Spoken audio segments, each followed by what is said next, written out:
आमदार श्री कैलास बाळासाहेब पाटील घाडगे. कैलास बाळासाहेब पाटील घाडगे आमदार यांचा जन्म 25 फेब्रुवारी 1981ला देवधानोरा तालुका कळंब जिल्हा उस्मानाबाद येथे झाला. त्यांचं शिक्षण इलेक्ट्रॉनिक्समधील डिप्लोमा त्यांनी केलेला असून त्यांना मराठी, हिंदी व इंग्रजी या भाषा येतात.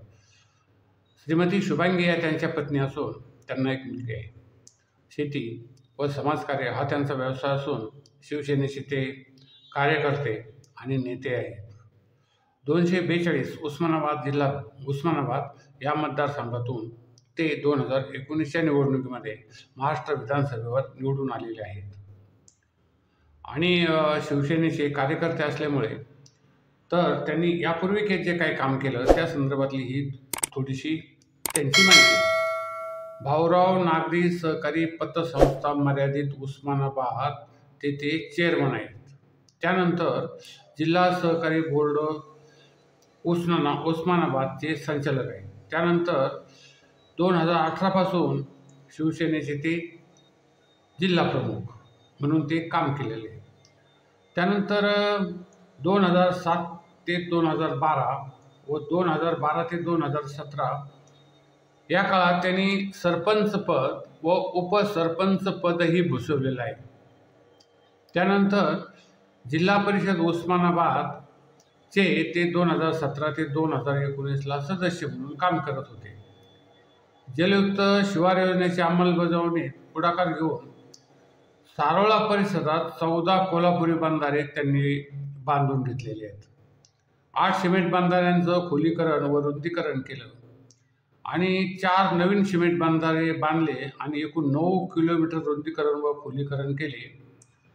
या कामाची पाहणी करून जलतज्ञाकडून तसेच शासनाकडून त्यांचा गौरव करण्यात आला.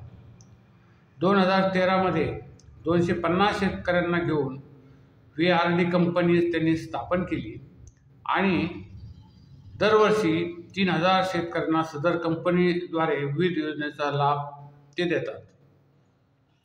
आणि कृषी यांत्रिकरण योजनेतून पेरणी ते काढणी यांत्रिक पद्धतीने 300 एकरावर एकत्रित प्रयोग त्यांनी केलेला आहे.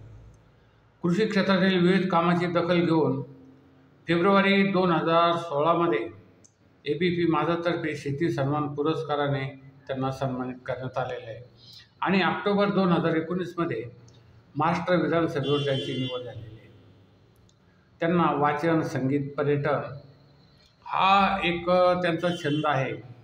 त्यानंतर समर्थनगर करंजकर हॉस्पिटलच्या मागे उस्मानाबाद येथे त्यांचा निवासस्थान असून रूम नंबर 603 आकाशवाणी आमदार निवास येथे त्यांचं निवासस्थान असतं आणि कार्यालय यांचं समर्थनगर करंजकर हॉस्पिटल मागे उस्मानाबाद येथे आहे.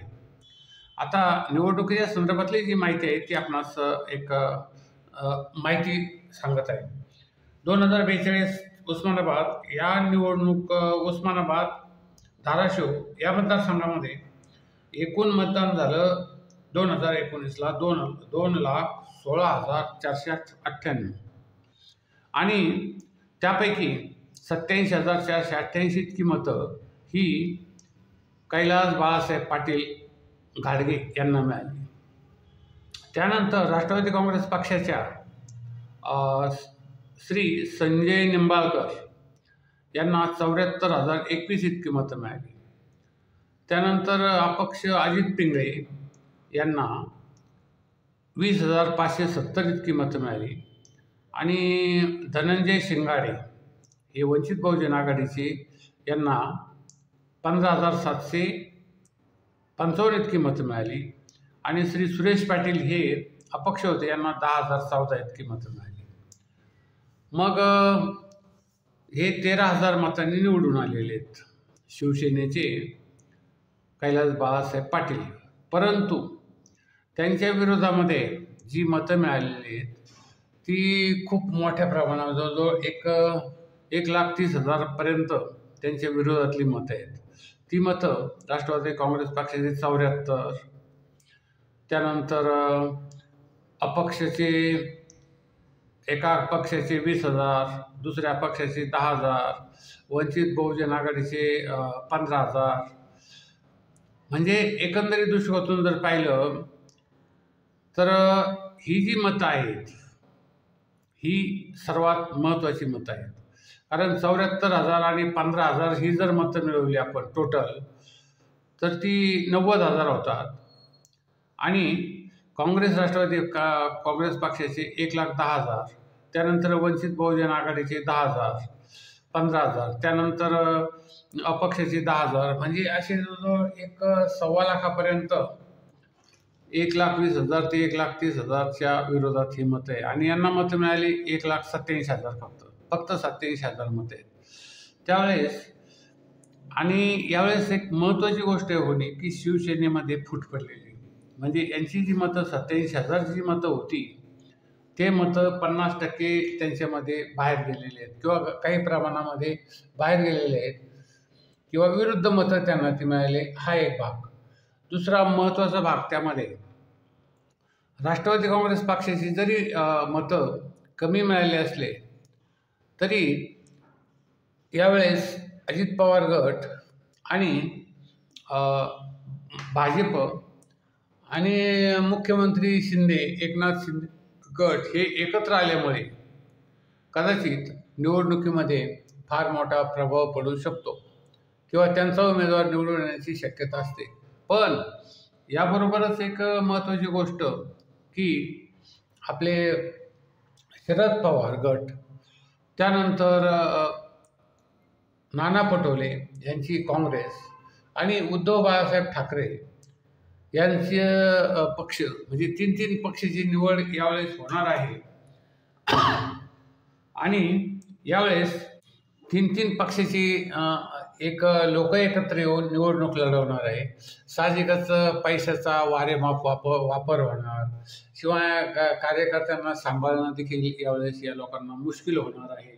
म्हणजे एकंदरीत दृष्टिकोनातून जर आपण बघितलं तर ह्या निवडणुका या अशा की एकदम कशा पद्धतीच्या अशा निवडणुका कधी झाल्या नाहीत, इतिहासात झालेल्या नाहीत कधी 3-3, 4-4 पक्ष मिळून. पण आता यावेळेस ह्या सत्तेसाठी हे लोक कशा पद्धतीने एकत्र आले आहेत आणि कोणत्या प्रकारे सत्तेसाठी एकत्र बसतात हा एक महत्त्वाचा मुद्दा आहे. त्यामुळे या निवडणुकीमध्ये जो महत्त्वाचा मुद्दा आहे तो म्हणजे जो जास्त पैसे खर्च करेल आणि ज्यांना जास्त कार्यकर्त्यांचं बळ मिळेल. आणि तिसरा एक महत्त्वाचा मुद्दा की त्या आमदाराने जर समजा चांगलं कार्य केलेलं असलं तर तो निवडून येण्याची शक्यता याच्यामध्ये जास्त आहे. आणि अन्यथा येथे सर्वसामान्याचं काम नाही म्हणजे ह्या निवडणुकीमध्ये. तर या परिचयाबाबत आपणास काय वाटतं ते सांगा. आणि आमचं हे ATM new world channel, ATM राजसत्ता या चॅनलला जास्त सबस्क्राईब करा, शेअर करा आणि आपलं कॉमेंट करा. कारण या चॅनलला जास्त सबस्क्राईब करा.